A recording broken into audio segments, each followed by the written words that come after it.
Merci encore une fois de plus, bien-aimés. Nous sommes ici sur le plateau pour apporter l'évangile comme promis. Nous voulons d'abord dire merci au Seigneur parce que cette fois-ci, il nous a aidés avec l'électricité et la connexion. Donc, restez un peu branchés jusqu'à quelques instants. Nous allons introduire quelque chose sur la foi. Comme j'avais dit, on va parler sur la foi. Donc, je vais introduire. Pourquoi la foi? Parce que en ce moment, ce que les gens ont besoin, c'est d'être réconfortés. J'ai lu la question d'un frère qui a dit, pasteur, pourquoi intercéder pour les païens alors que vous avez démontré, d'après tout, c'est que ce qui arrive certainement, donc c'est la prophétie accomplie, quand le Saint-Esprit avait arrêté, c'est pas la Deuxième Guerre mondiale, c'était la Première Guerre mondiale. C'était pour faire entrer Israël et consorts. Mais cette fois-ci, pourquoi vous implorez la miséricorde de Dieu? Si vous m'avez suivi très bien ce matin, je disais aux frères, il peut y arriver que ça soit maintenant la volonté du Seigneur que les choses s'arrêtent. Alors, 5 minutes après, ce qui est bien, c'est que maintenant nous sommes prêts, parce que 5 minutes après, nous serions dans la présence du Seigneur. Là où j'ai parlé de la 6e dimension, n'espérez plus parce que ça a été déjà supprimé. C'est pourquoi ne posez pas seulement les questions avant de suivre tout. Il faut tout écouter avant de poser des questions. Je vous avais dit, ce n'est pas question de débat ou quoi que ce soit. Et quand vous posez des questions, soyez un peu fixés et beaucoup respectueux, parce que quand vous dites par exemple que on ne peut pas intercéder, quand Dieu est venu à Sodome et chez Abraham pour détruire Sodome, il est passé d'abord chez Abraham parce qu'il a montré à Abraham le plan.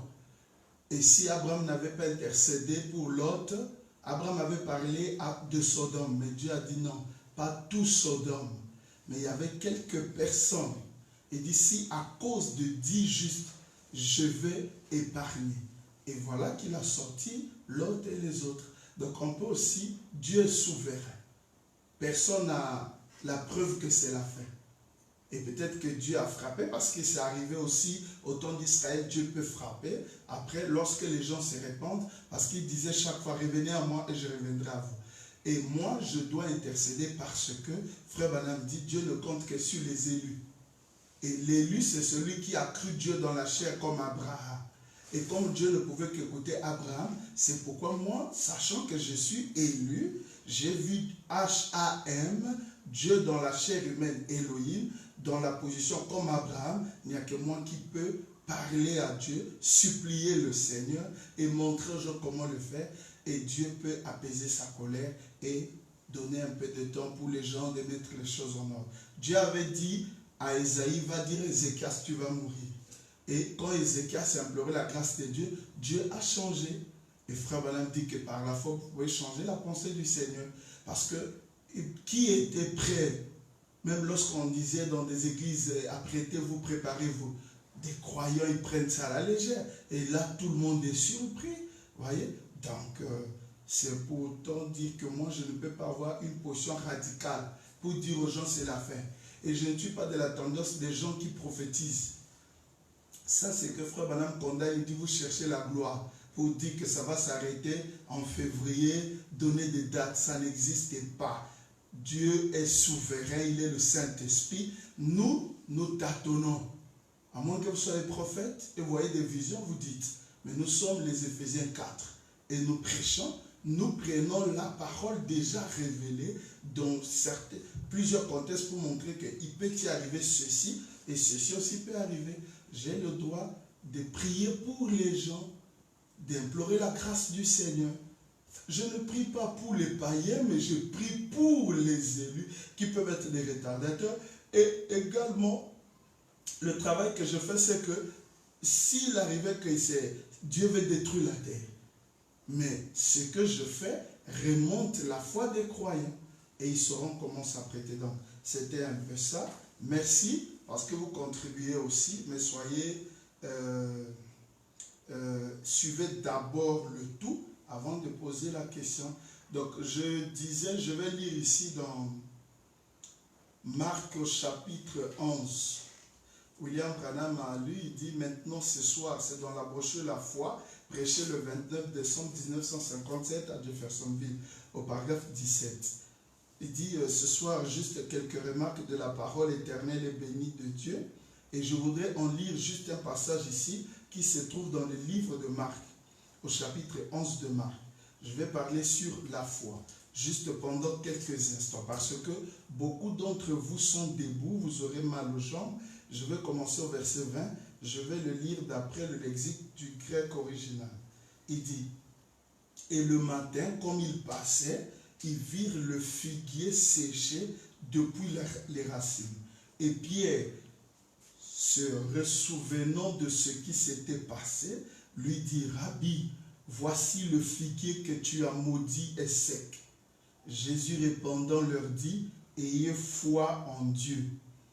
En vérité, je vous dis que quiconque dira à cette montagne, ôte-toi et jette-toi dans la mer, et qui ne doutera pas dans son cœur, mais croira que ce qu'il dit se fait, tout ce qu'il aura dit lui sera fait. » Version Darby, note de l'étiquette. Je lis encore dans celui qui est en vous, le même verset. Prêché le 10, je ne sais pas s'il y en a deux, le 10 novembre 1963 à Jeffersonville, le paragraphe 51. Il dit Marc 11, 12. Ici commence au verset 12. Le lendemain, après qu'ils furent sortis de Béthanie, Jésus eut faim. Apercevant de loin un figuier qui avait des feuilles, il alla voir s'il y trouverait quelque chose. Et s'en étant approché, il ne trouva que des feuilles, car ce n'était pas la saison des figues. Prenant alors la parole, lui dit, que jamais personne ne mange de ton fruit. Et ses disciples l'entendirent. Ils arrivèrent à Jérusalem et Jésus entra dans le temple. Il se mit à chasser ceux qui vendaient et qui achetaient dans le temple. Il renversa les tables des changeurs et les sièges des vendeurs de pigeons. Et il ne laissait personne transporter aucun objet à travers le temple. Et il enseignait en disant, et il enseignait et disait, n'est-il pas écrit, ma maison sera appelée une maison de prière pour toutes les nations, mais vous en avez fait une caverne de voleurs. Les principaux sacrificateurs, les scribes l'ayant entendu, cherchèrent les moyens de le faire périr, car ils le craignaient, parce que toute la foule était frappée de sa doctrine. Quand le soir fut venu, Jésus sortit de la ville le matin. Maintenant, c'est un autre jour. En passant, les disciples virent le figuier séché jusqu'aux racines. En 24 heures, le miracle était arrivé, après qu'il lui eut dit que personne ne mange. À ce moment-là, rien ne semblait être arrivé, mais d'ici le jour suivant, il était séché. Pierre, se rappelant ce qui s'était passé, dit à Jésus, « Rabbi, regarde, le figuier que tu as maudit a séché. » Jésus prit la parole et leur dit, « Ayez foi en Dieu. Je vous le dis en vérité, si quelqu'un dit à cette montagne, ôte-toi de là et jette-toi dans la mer, et s'il ne doute point en son cœur, mais croit que ce qu'il dit arrive, il le verra s'accomplir. C'est pourquoi je vous dis, tout ce que vous demanderez en priant, croyez que vous l'avez reçu et vous le verrez s'accomplir. Et lorsque vous êtes debout faisant votre prière, si vous avez quelque chose contre quelqu'un, pardonnez, afin que votre Père qui est dans les cieux vous pardonne aussi vos offenses. Mais si vous ne pardonnez pas, votre Père qui est dans les cieux ne vous pardonnera pas non plus vos offenses. C'est bon. Ça, c'était la lecture du verset. Je pouvais utiliser la Bible ou ici dans l'ordinateur, mais j'ai voulu seulement lire ça pour que les gens sachent que, parce que nous n'utilisons pas les versets n'importe comment. C'est pourquoi je lis ça dans les brochures pour que vous sachiez qu'il y a plusieurs titres que Branham a prêché se basant sur Marc 11, 23. Mon but, c'est d'attirer l'attention sur cette écriture. Par la Sainte Montagne, il a prêché, il a pris cette écriture. Et beaucoup d'autres messages qui ont trait à la foi. Donc, encore une fois de plus, merci pour votre attention écoutez, je ne serai pas trop long. Et Dieu voulant, demain, je peux continuer. Parce qu'il y a beaucoup de choses à montrer. Vous allez remarquer ici que Frère Branham dit, dans la brochure Parle à cette montagne, du 23 novembre 59, le paragraphe 22. Maintenant, je désire vous apporter pendant un moment l'infaillibilité de la parole pour vous. La parole ne faillit jamais. Retenez ça. Premièrement, je désire que vous sachiez que Dieu est infini. Il est si parfait qu'il savait d'avance tout ce qui serait. Le croyez-vous? Il savait avant même que le monde soit créé, que nous serions assis ici ce soir, s'il est infini. S'il n'est pas infini, alors il n'est pas Dieu. Donc s'il est limité, il est comme nous. Mais infini, il n'y a pas moyen d'expliquer cela. Et quoi que ce soit que Dieu dise est parfait. Il ne peut pas l'améliorer ou le retirer. Retenez. Ce que Dieu a dit dans sa parole ne sera jamais amélioré ou retiré. Si la promesse a dit que... Parce que Pierre s'étonnait et les autres disciples. Seigneur, hier nous étions ici. Tu as maudit le figuier. Voilà que ce matin, en 24 heures, le figuier a séché. Seigneur, c'est étonnant. Mais comment ça? Il dit, si vous croyez, si réellement vous avez la foi, parce qu'il dit, ayez foi en Dieu. Ça veut dire, ayez confiance dans le Seigneur. Il a cité la parole. Vous devez d'abord croire que ce que Dieu a dit est infaillible. Ça ne peut pas manquer. Dieu ne peut pas rectifier, ni améliorer, ni retirer ça. Comme c'était déjà sorti de la bouche de Dieu, cette parole demeure. Génération après génération. Les disciples ont utilisé ça, nous utilisons ça. Si ça marchait avec eux, avec nous, ça doit marcher. Si ça ne marche pas, c'est qu'il y a un quoi quelque part, il faut vérifier, il y a quelque chose qui ne va pas. Il faut retrouver cette chose-là, enlever la chose pour que ça marche. Parce qu'ici, il a même annexé à cela. Quand vous êtes debout, prions. Si vous avez quelque chose dans votre cœur, allez rectifier la chose. Parce que, pour commencer, Dieu ne travaille pas avec un cœur qui a un péché inconfessé. Voyez-vous? Donc, nous retenons ici que la parole, c'est la parole infaillible de Dieu. Et Frère Branham dit, il ne peut pas l'améliorer ou le retirer. C'est parfait parce que Dieu est parfait et ses paroles sont parfaites. Ses promesses ne peuvent jamais faillir. Marc 11 est une promesse. Écoutez. Toujours la même brochure, 23. Maintenant, c'est cette sorte-là de foi en Dieu que vous devez avoir quand vous lisez la Bible, pour croire ses promesses. Vous devez vous rappeler qu'il est parfait, que ses paroles sont parfaites, qu'elles ne peuvent jamais faillir, elles ne peuvent jamais être améliorées. Elles sont parfaites pour commencer. Maintenant, nous pouvons construire une meilleure voiture aujourd'hui que nous le pouvions il y a 10 ans. Les voitures d'aujourd'hui sont plus, si vous prenez VW, la VW d'aujourd'hui est très moderne, très améliorée que la VW qu'il y a 10 ans. Toyota, la même chose. Mercedes-Benz, la même chose. Vous pouvez probablement fabriquer un meilleur avion aujourd'hui. Les savants le peuvent parce que nous sommes limités. Avançons dans l'arbre de la connaissance. Mais Dieu est parfait pour commencer. Quand il dit quoi que ce soit, c'est parfait. Cela ne peut jamais être amélioré. Par conséquent, lorsque Dieu fait une promesse, cette promesse est éternellement vraie. Cela ne peut jamais faire autre chose qu'être juste. Et nous voulons penser à cela maintenant, alors que nous lisons sa parole. 24. Ouvrez avec moi à Marc chapitre 11 et commençons à lire au verset 20 de Marc chapitre 11. On a déjà donc lu ça. Maintenant, 25. Écoutez, suivez très bien. Frère Branham introduit la foi. Jésus venait juste de monter au temple.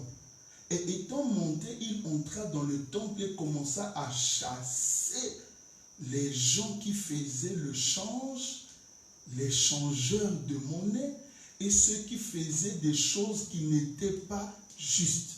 Et il leur disait, il est écrit que la maison de Dieu est une maison de prière. Mais il en avait fait une caverne de voleurs, des voleurs dans l'église, de brigands. Ils avaient mal utilisé la maison de Dieu. Ils avaient mal utilisé le tabernacle. Ils avaient mal utilisé leur corps.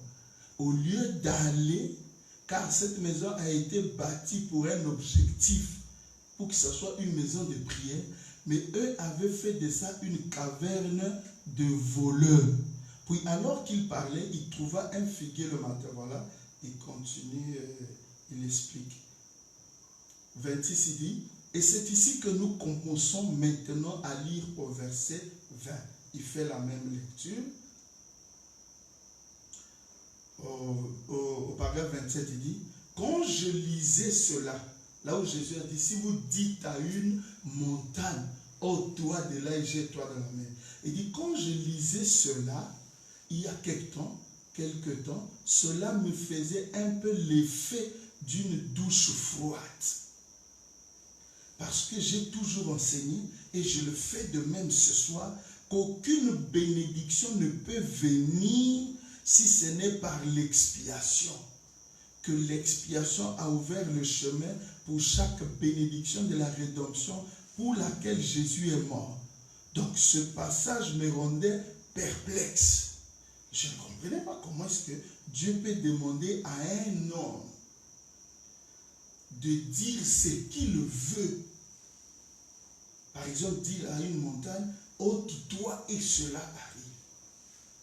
Mais d'où pouvait-il avoir cette autorité, ce pouvoir? William Branham dit, pourquoi crier par 14 juillet 1963, le paragraphe 199. Oh, et souvenez-vous maintenant, nous terminons, que c'était le même que celui qui dit dans Jean 14, 12, celui qui croit en moi fera aussi les œuvres que je fais. Est-ce vrai? C'est lui qui l'a dit, c'est Jésus qui, dans Marc 11, 24, a dit, si tu dis à cette montagne, 3 points, non pas si tu pries pour cette montagne,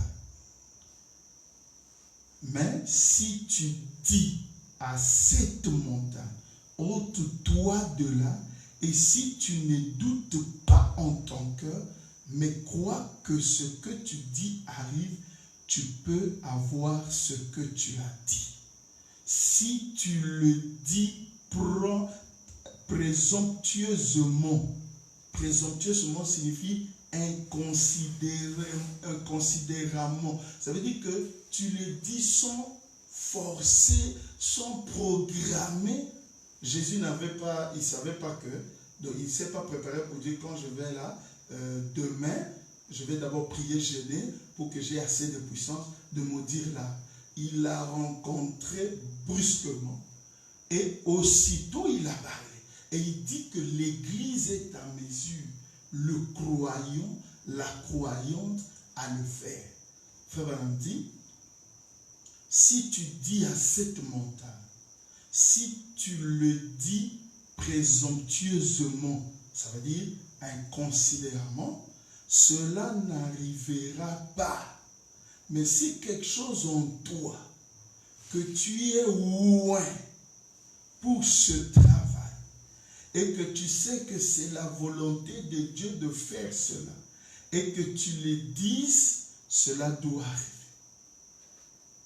si vous, c'est lui qui a dit ceci, si vous demeurez en moi et que mes paroles demeurent en vous, demandez ce que vous voudrez et cela vous sera accordé. Oh là là, oh là là. Vous voyez ce que je veux dire?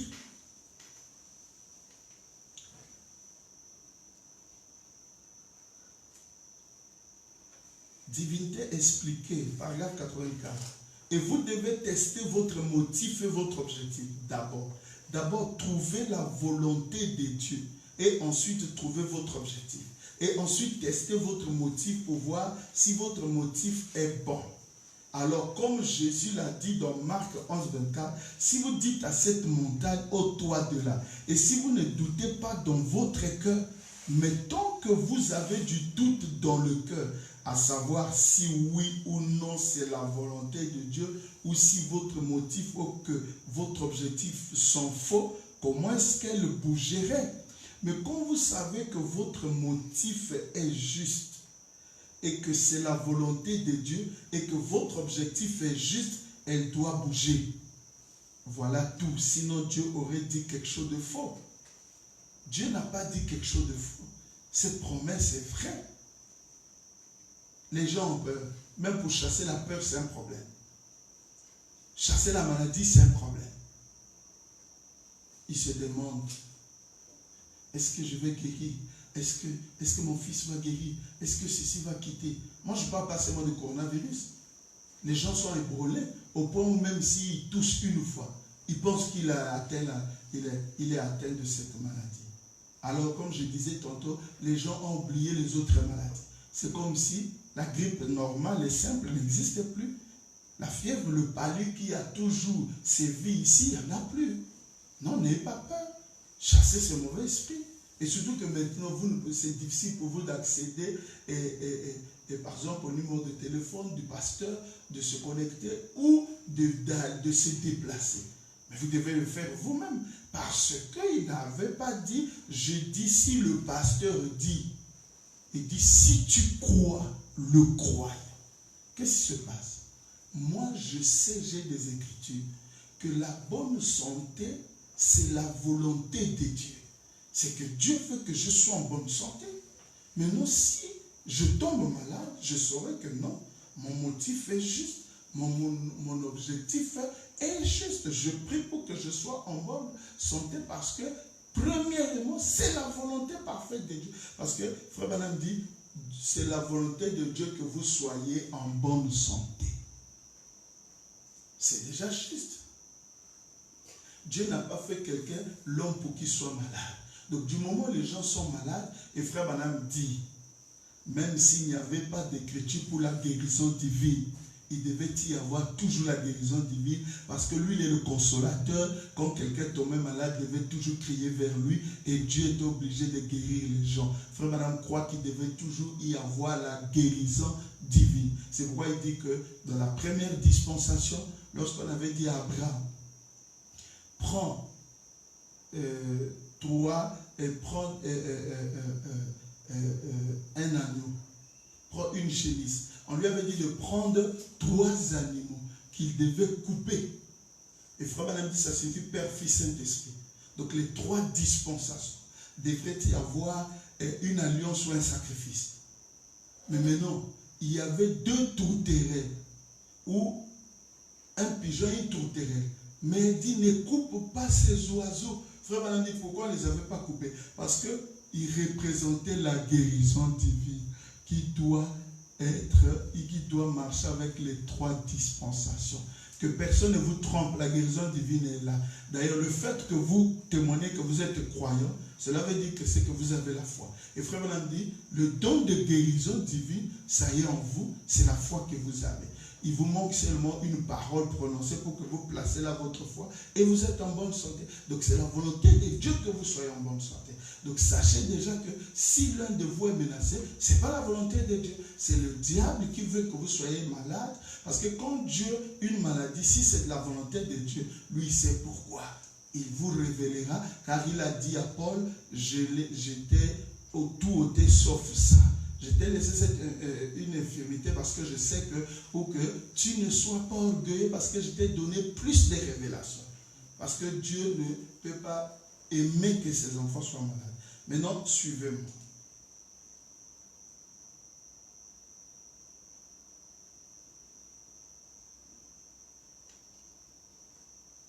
Si Dieu permet, demain, on pourra parler sur ça veut dire que le fondement réel de cette foi, pour montrer exactement de quoi il s'agit.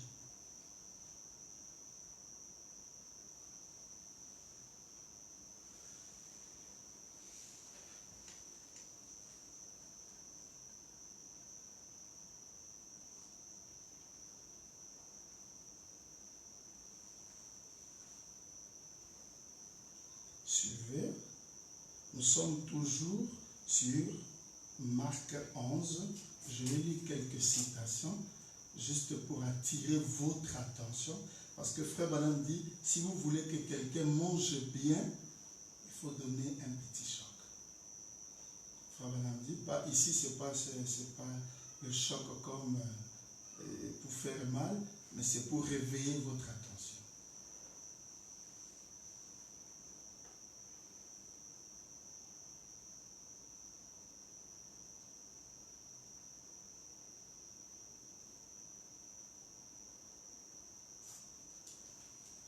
Brochure La foi, prêché le 29 décembre 57, le paragraphe 20, Frère Branham dit, et d'habitude, les gens qui ont la foi sont des gens qui ont de l'expérience.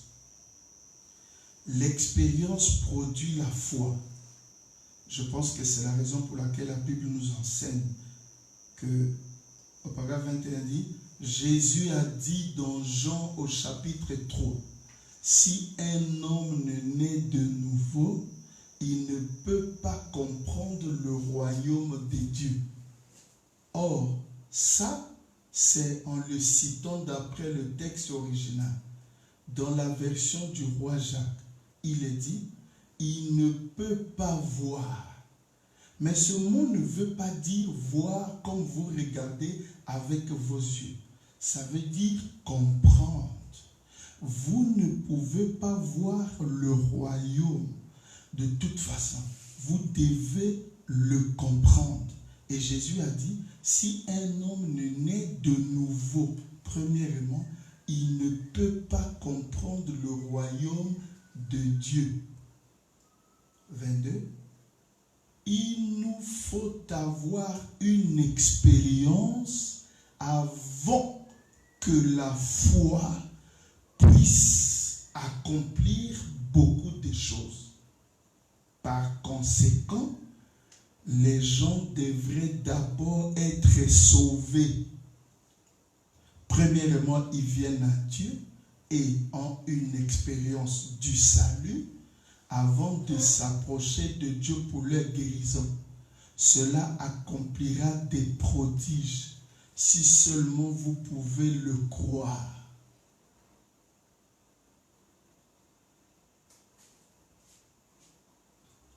S'il n'y a pas d'expérience, c'est qu'il n'y a pas la foi.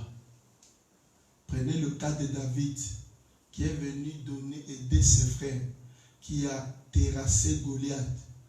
Mais ses frères aussi étaient israélites.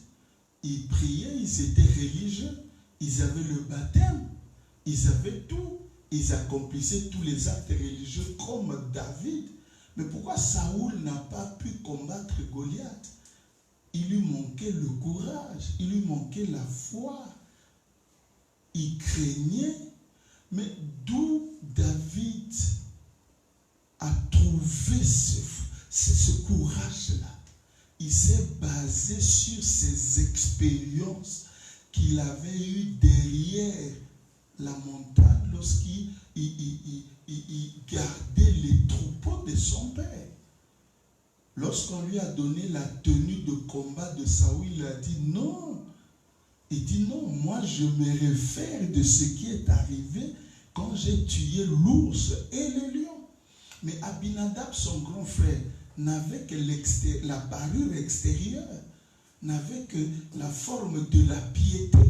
Mais il lui manquait ce qui faisait la force. Il était un soldat israélite avec une forme extérieure, mais aucune expérience, ce qui faisait qu'eux tremblaient. Mais petit, ils ont même traité David d'orgueil. Allez lire l'histoire, ils ont dit, rentre chez papa. Saoul ne peut pas, tel ne peut pas. Et toujours la comparaison.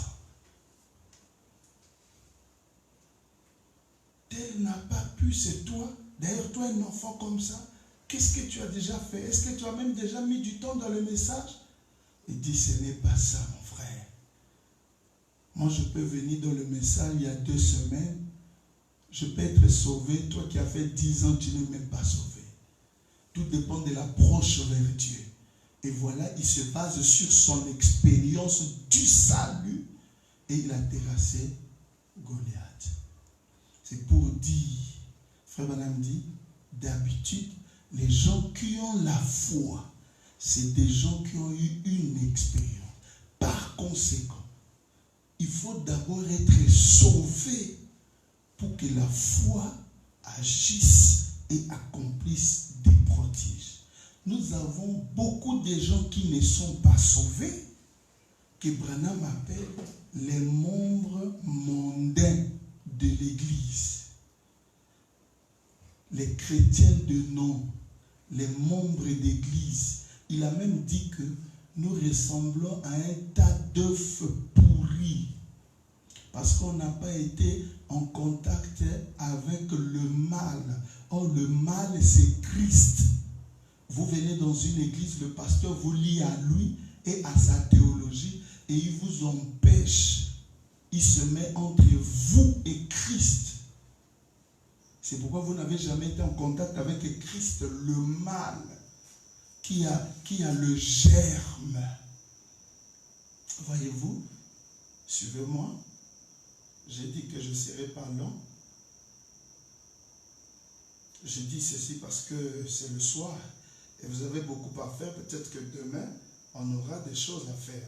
Je lis dans la voie à laquelle Dieu a pourvu pour la guérison. Prêché le 19 juillet 54, lundi 19 juillet 54, paragraphe 34. Maintenant, remarquez, Abraham crut en Dieu. Est-ce vrai? Et cela lui fut imputé à justice. Et Dieu lui donna un signe pour montrer qu'il avait agréé sa foi. Amen. Saisissez-vous cela. Écoutez. Voyez-vous, Abraham a dit, Éternel, je crois en toi. Quand Abraham dit, Éternel, je crois en toi, Branham dit, aucune voix ne lui a répondu. Je ne sais pas. Eh bien, il a dit, Éternel, je crois en toi. Aussi longtemps qu'aucune voix ne lui avait répondu, Abraham n'a rien su.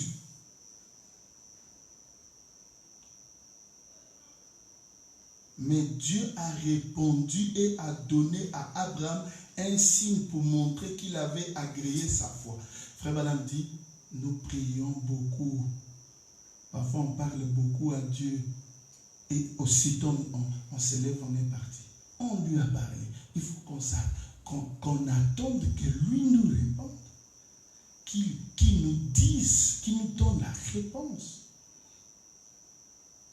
Abraham n'a pas agi aussi longtemps que Dieu n'a pas répondu. Dieu répond à Abraham, il dit, je te donne un signe. Il lui a donné la circoncision comme signe. Est-ce vrai? En d'autres termes, c'était une confirmation de la foi d'Abraham. Alors quand il a reçu la confirmation, il a dit, gloire à Dieu, c'est fait. Il a dit, j'ai la foi. Et Dieu a reconnu cela. Est-ce que ta foi est reconnue chez Dieu? Tu te tapes la poitrine ou non, tu ne tapes pas la poitrine. Je peux me dire, moi, pasteur B, j'ai la foi, j'ai la foi. Après, cette foi-là ne produit absolument rien. Cette foi n'arrive même pas à me guérir moi-même. Cette foi ne me donne même pas le courage de prier. Cette foi ne me donne même pas le courage de parler à la maladie, à un démon. Je tremble. Même quand l'on fait malade ou quoi que ce soit. Cela prouve que, comme j'ai peur, j'ai pas la foi. J'ai le doute. Parce que Frère Branham dit dans la brochure La foi parfaite, le doute marche de pair avec la peur. La foi, c'est avec l'amour. Voyez-vous? Lorsque vous dites, j'ai la foi, et que Dieu vous donne le baptême du Saint-Esprit, c'est une confirmation que Dieu a agréé votre foi. Amen. Eh bien, vous direz, est-ce la circoncision du Saint-Esprit? Oui, oui, amen, c'est vrai. Le Saint-Esprit est le sceau du Dieu vivant. C'est le sceau par lequel Dieu approuve votre foi.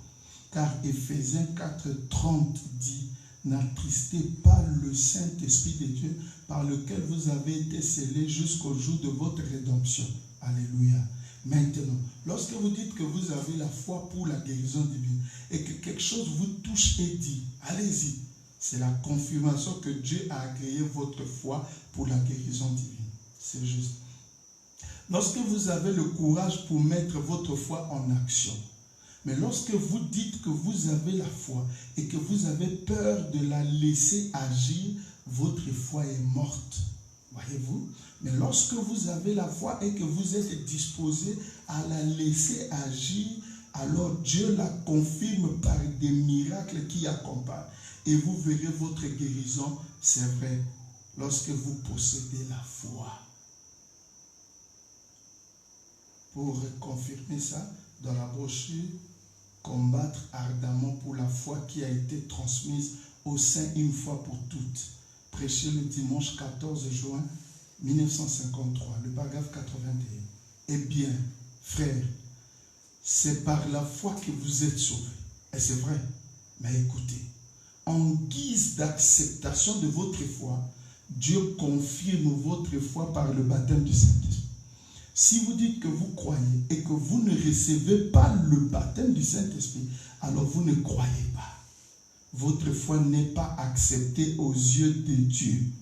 Vous avez une foi mentale au lieu de la foi du cœur. Quand vous croyez réellement Dieu, Dieu est tenu de déverser le Saint-Esprit sur vous. Et alors, s'il déverse effectivement le Saint-Esprit pour vous, vous dites, eh bien, j'ai aussi le Saint-Esprit. Eh bien, si vous en avez, vous êtes tenu de croire les signes et les prodiges surnaturels, car cela vous est ajouté. C'est la foi. Frère Branham ajoute quelque part, il dit, si Dieu vous donne le Saint-Esprit, je veux dire le baptême, il vous a fait confiance. Il ne donne pas ça à n'importe qui. Il ne donne pas ça à n'importe qui. J'ai ici devant moi la brochure, la statue de l'homme parfait. Vous allez voir certainement demain, je peux aborder ça, je ne sais pas si le matin ou le soir, Frère Branham dit, pour parler de, comment vous appelez, de cette vertu, la foi, la vertu, la connaissance, la patience, la piété, la tempérance, l'amour fraternel, ces vertus-là. J'ai toujours entendu les gens dire, je les cherche, je prie Dieu pour que j'ai déjà 2, il me reste 3. Non, non. C'est pas comme nous, lorsque nous construisons notre maison, oh non, j'ai fini avec la fondation, là j'attends un peu d'argent, et puis pour que je monte, je fais l'élévation. Frère Branham dit ici, la première des choses avant que la foi ne s'établisse, puis la vertu, la connaissance, ainsi de suite, c'est d'abord la nouvelle naissance. Si tu es né de nouveau, il dit tu ne peux pas naître de nouveau sans avoir la foi. Et quand tu es né de nouveau, Dieu te fait don de la foi. Et à partir de là, le reste des vertus s'ajoute automatiquement sans que tu les saches. Parce que ta foi est inconsciente. Il dit, Jésus ne pouvait pas dire, est-ce que j'ai la foi pour ressusciter Lazare? C'était inconsciente. Il dit, la foi qui est en vous, elle est inconsciente. Vous avez la foi, mais vous ne pouvez pas toucher votre foi. Mais vous savez que ça y est là. C'est une conviction ferme des choses que vous voulez avoir. que vous espérez, mais une démonstration qui n'est pas visible. Mais vous sentez en vous une subsistance qui ne cesse de vous dire que je suis là. Demande ce que tu veux et ça est là. Et il te fait croire, te fait voir les choses invisibles. Quand tu les prononces, ça est déjà là. Il dit avec les yeux de la foi, tu le vois. Permettez, je vais terminer en 5 minutes, que je lise une citation. C'est très important. Très, très important, mes frères. Pour qu'on aille bien dormir.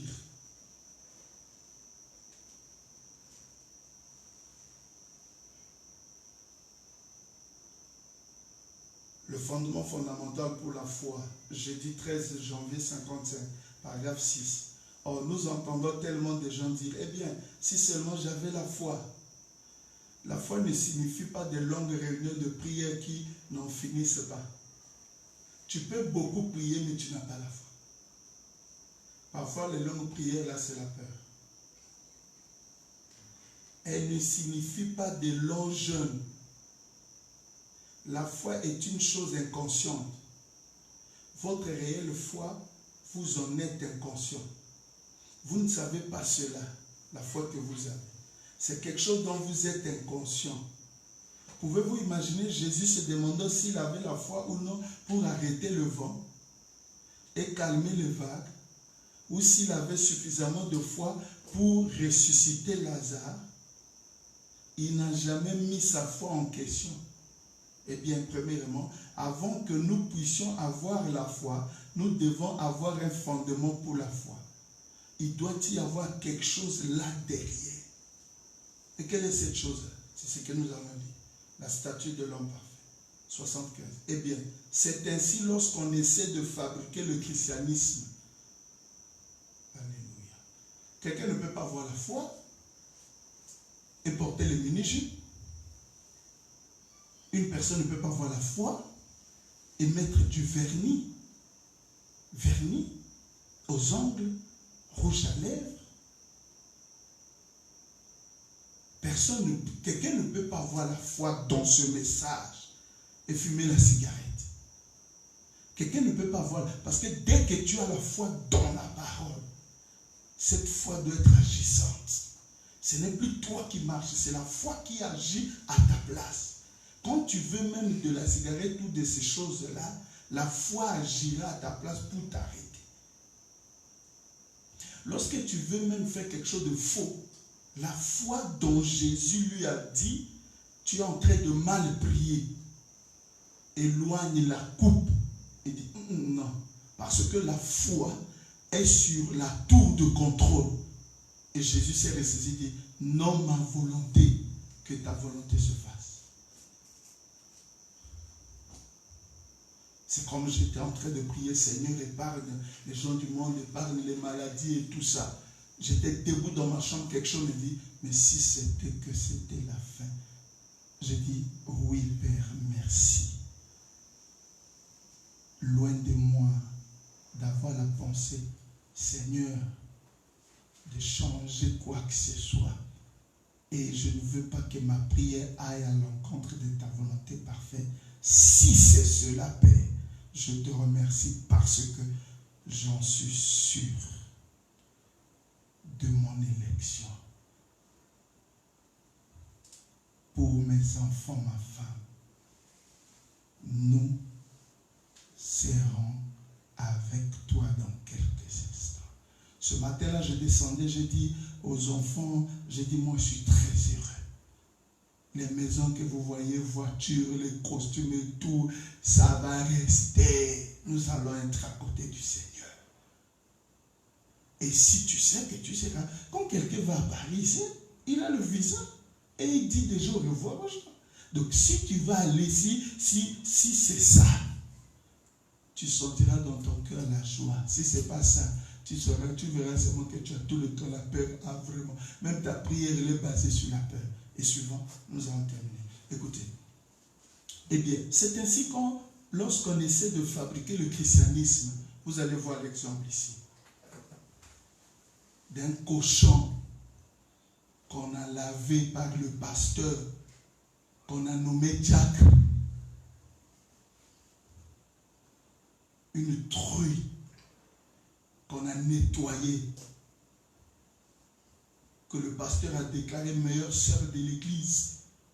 Mais oh, c'est juste un porc qu'on a lavé, on a fait habillé d'un costume blanc. On l'a éloigné, on l'a gardé un peu longtemps, loin de la boue. Mais le jour où elle va encore humer, inhaler l'odeur de la boue, elle va repartir. Il est question de la nature. C'est pourquoi beaucoup de gens n'arrivent pas à marcher avec le message. Il est question de la nature. Qu'est-ce qui fait que nous autres pensez que c'est l'argent qui me manque pour acheter un plasma? Et si ça existe même de 150 pouces, je peux acheter. Mais dans mon cœur, il n'y en a pas. Parce que ma foi me dit, ainsi dit le Seigneur, Branham a dit, c'est pas ça. Et la foi ne résonne pas. C'est fini. Je fournis aucun effort pour ne pas boire, pour ne pas fumer, pour ne pas aller avec les femmes, pour ne pas intégrer l'occultisme. Quand quelqu'un dit qu'il a la foi, qu'il croit le message et qu'il fait encore les choses du monde, il ne croit pas. William Branham dit, il est comme Judas Iscariote, il a une foi trompée. Il a juste besoin d'être populaire à l'église. C'est ainsi lorsqu'on essaie de fabriquer le christianisme. Vous ne le pouvez pas. La première chose que vous devez faire, c'est naître de nouveau. Vous devez être changé. Et quand vous êtes changé, vous devenez une nouvelle création. Maintenant, excusez, vous commencez bien. Alors, vous n'avez pas besoin de vous inquiéter pour les plumes. Cela s'arrangera tout seul. Dites amen à ça. Un poussin qui sort, qui commence chaque fois à demander à sa mère poule, à sa maman, dit, maman poule, mais à quand les plumes?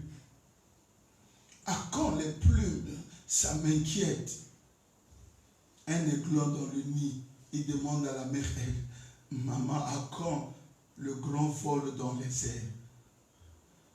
Toi, tu es né aigle, c'est la nature. Mange seulement au fur et à mesure. Crois et va d'écriture en écriture. Ça va se manifester. Il est question de nature. Le message, c'est la nature. Quand tu viens dans le message, si ce n'est pas ta nature, tu abandonneras. C'est ce qu'il appelle ici fabriquer le christianisme. Écoutez, comme je l'ai toujours dit, vous prenez un porc, vous le frottez bien, vous lui mettez un smoking et vous le relâchez. Il retournera immédiatement se vautrer dans la boue.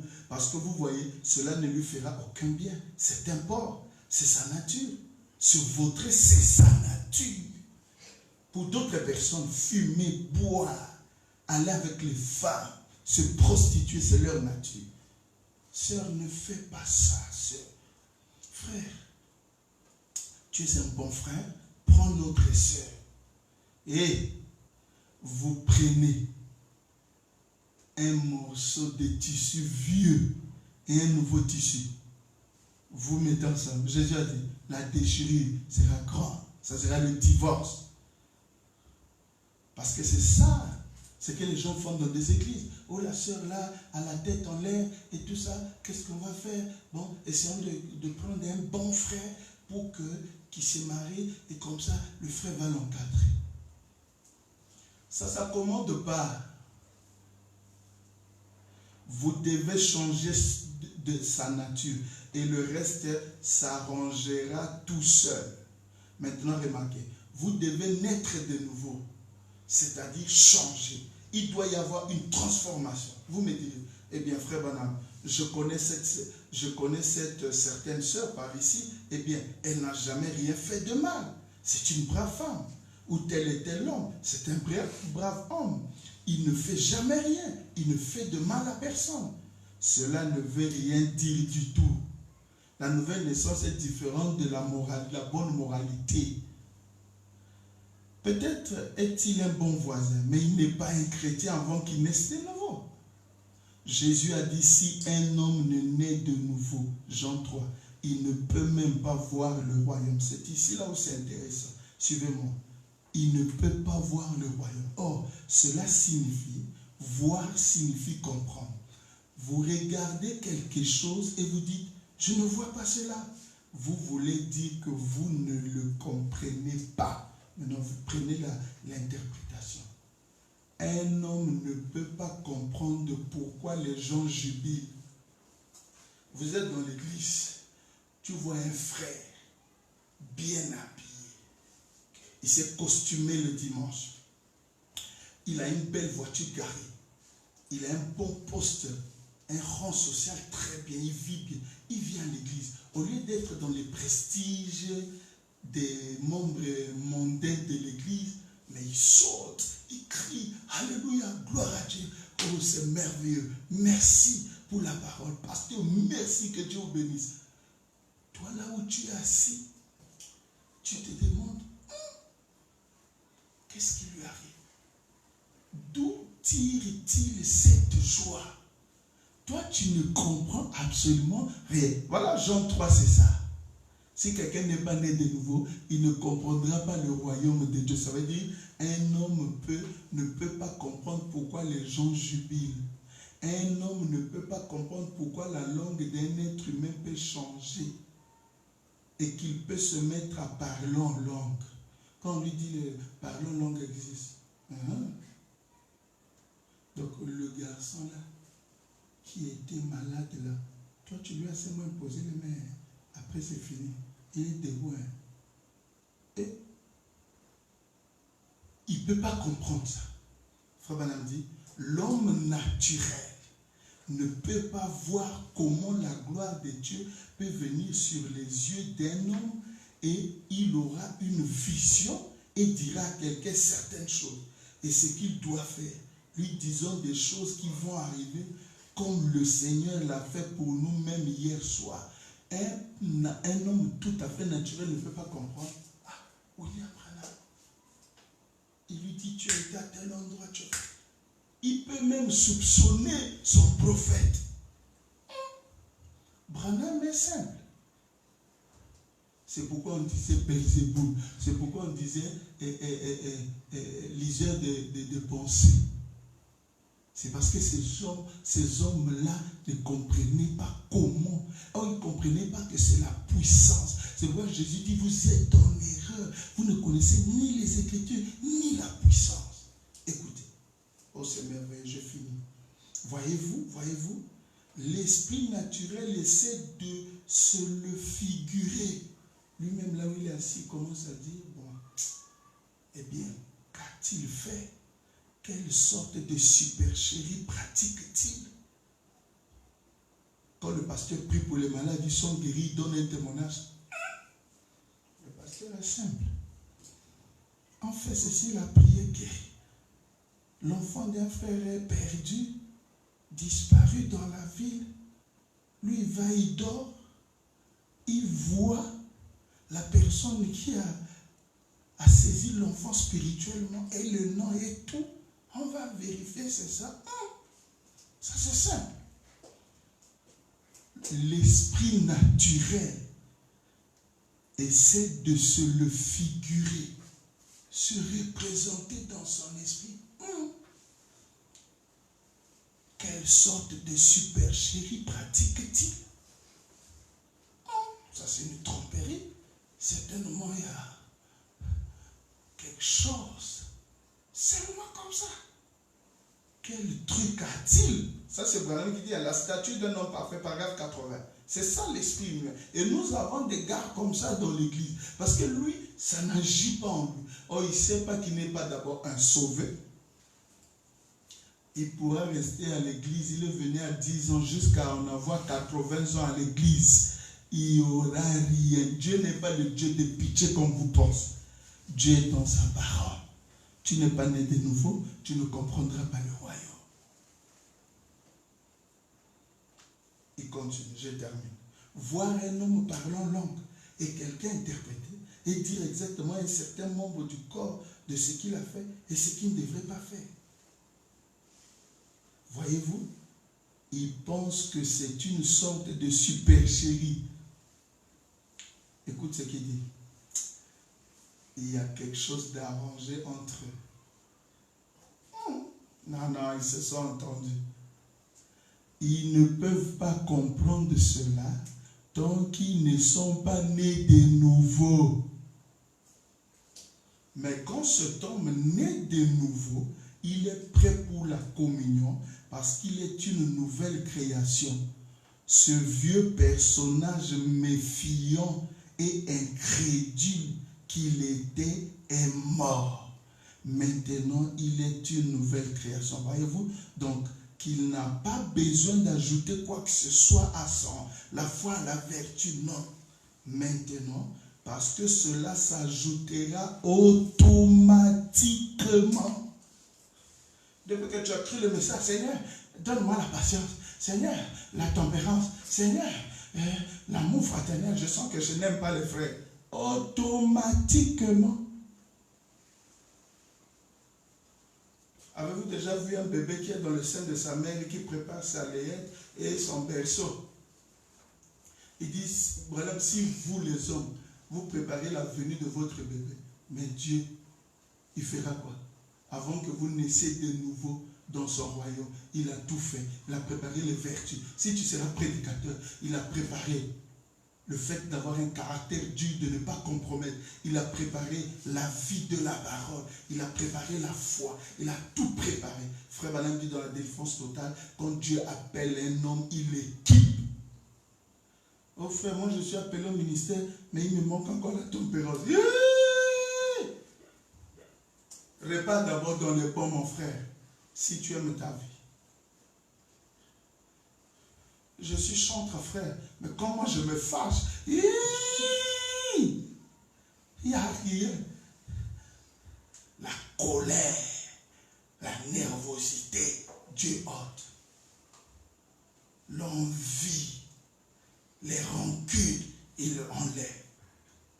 Ce n'est pas vous, c'est lui qui prépare. Vous naissez seulement de nouveau, c'est fini. Et lui fait tout. Quel bébé est allé à la boutique acheter ses couches et son lait? On a vu un bébé qui, il arrive à la boutique. Bonjour. Parce que le seul moyen pour le bébé de réclamer, c'est de pleurer. Bébé de 3 mois. Même le boutiquier va fuir. Fantôme! Tu n'es pas encore né de nouveau. Tu veux prêcher, tu veux chanter, tu veux aller au mariage. Scandale, fantôme. Tout dans la parole commence par la nouvelle naissance. Écoutez la dernière citation. Ah, Seigneur, j'aime le message. Est-ce que toi aussi tu aimes le message? La statue d'un homme parfait, paragraphe 82. Remarquez, vous devez naître de nouveau, point. Et quand vous naissez de nouveau, 3 points, vous ne pouvez pas naître de nouveau sans avoir la foi. C'est juste. Donc, vous voyez, sur mon croquis ici, j'ai comme fondement, la foi est le fondement de tout cela. Car sans la foi, il est impossible d'être agréable à Dieu, car celui qui vient à Dieu doit croire que Dieu existe et qu'il est le rémunérateur de ceux qui le cherchent. Voyez-vous, il doit l'être. Et quand vous êtes un sceptique de la Bible, vous ne croyez pas ce que la Bible dit. Quand vous êtes sceptique de la véracité de la parole a dit quelque chose, toi tu doutes, tu n'es pas certain. Vous feriez tout aussi bien de rester en arrière jusqu'à ce que vous le croyiez premièrement. Dieu a dit, je crois, sur base de ça, Seigneur, tu as dit, moi je crois, je viens comme ça. Il t'accepte, il te donne la foi, et quand tu confesses la foi, il faut qu'il ait la circoncision. Et la circoncision pour Abraham, c'était le surplus qu'on devait enlever pour jeter. Il y a quelque chose qu'on doit enlever en toi pour jeter. La vieille nature. Et quand la nature, dans l'univers visible, il dit, ce n'est pas votre faute de n'être païen. Vous êtes venu au monde par le péché de votre aïeux Adam. C'est bien. Mais Dieu a promis les sacrifices. Mais vous n'êtes pas obligé de quitter la terre ainsi. Vous n'étiez pas fautif de mentir, de commettre adultère avant de croire. Ce n'est que ça qui devait se manifester. David a dit, ô Père, j'ai été formé dans le péché, conçu dans l'iniquité. Je suis venu au monde en professant le mensonge. Il n'y a pas de problème.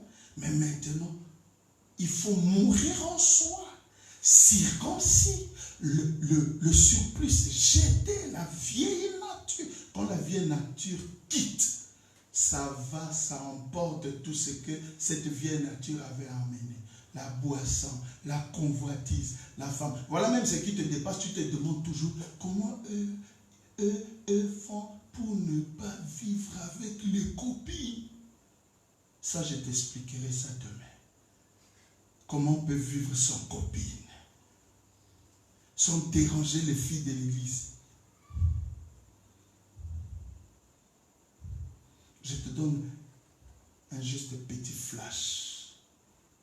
Alléluia. Depuis que je suis venu dans le message, j'étais croyant, je n'ai pas parachuté à la chair. Vous verrez l'histoire de ma foi et de mon parcours spirituel là dans le YouTube. Ce que j'ai fait à Point-Noir.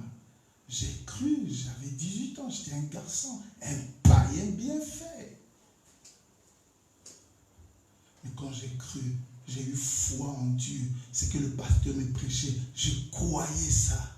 Et je ressentais qu'au fur et à mesure, Dieu, il y avait quelque chose qui bouillonnait. Et la puissance d'en haut est tombée. Depuis que c'était tombé, je vous dis, Dieu fait des choses extraordinaires. Je rencontre le message en 89, juillet. Je vais à l'église, je tâtonne. Je n'avais pas encore mis le sérieux dans ça. Je fais mon examen, je rate. Mais un jour, j'ai vu un miracle, un fou être guéri par la prière. Je dis non, Dieu là est puissant. J'ai dit à ma mère un soir, elle était assise sur la natte, je suis venu me mettre à côté d'elle, j'ai dit maman, je te promets maman, je laisse le monde. J'ai touché ce Dieu-là, je vais m'abandonner à lui.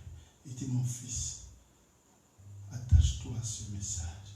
Depuis ces jours-là, et j'ai fait l'expérience, Dieu m'a changé, c'est fini.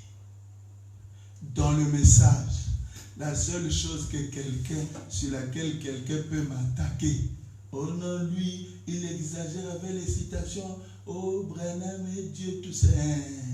Mais le reste, mon frère, la nouvelle naissance, c'est la vérité. C'est l'exacte vérité. Dieu change des gens. Et frère Branham me dit,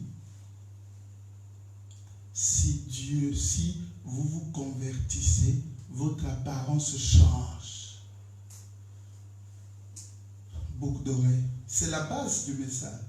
Rouge à lèvres. Frère Branham dit les artifices en anglais que vous ajoutez. Trop. Les gens sont devenus scientifiques dans le message au lieu d'être naturels. Tout ce qu'on avait comme premier amour, on a abandonné. Tu ne pourras pas le faire de toi-même. Ce serait faire porter au cochon la veste, le smoking. Il y repartira avec le smoking. Vous ne voyez pas le frère. Oh, il a un talent. C'est un chanteur renommé. Tu vois, dans la boue. Il a engrossi une femme. Oh, c'est un révérend puissant. Tu vois, deuxième femme. La grossesse dans la rue. Dans cette affaire, il ne faut pas sauter. Oh non, je n'ai pas pu avoir le BPC, donc je peux aller déjà commencer avec la classe de seconde. Ça va te rattraper, mon frère. Reprends, redouble la classe. Cherche la nouvelle naissance. Sinon, de là où tu seras déjà rabaissé. J'ai des rétrogrades de filles qui ont quitté mon église. consulter même les rétrogrades. Aucun jour, j'ai envoyé un message à une fille, SMS, même pas un mot, même pas la nuit. Passe une belle nuit. Je n'envoie pas de messages, je ne fais pas de textos, ni aux frères. Parce que l'esprit là commence avec les frères. Comment toi, un frère, passe une belle nuit, ça veut dire quoi? Le péché commence par les blagues. Je n'en dirai pas plus. Mon problème, c'était de te dire. Il faut d'abord mourir en soi avant de posséder cette foi. Sinon, ce que je vais prêcher, ça sera juste de la prédication dans le désert. Pour ce soir, je m'arrête, je termine par là. Le message de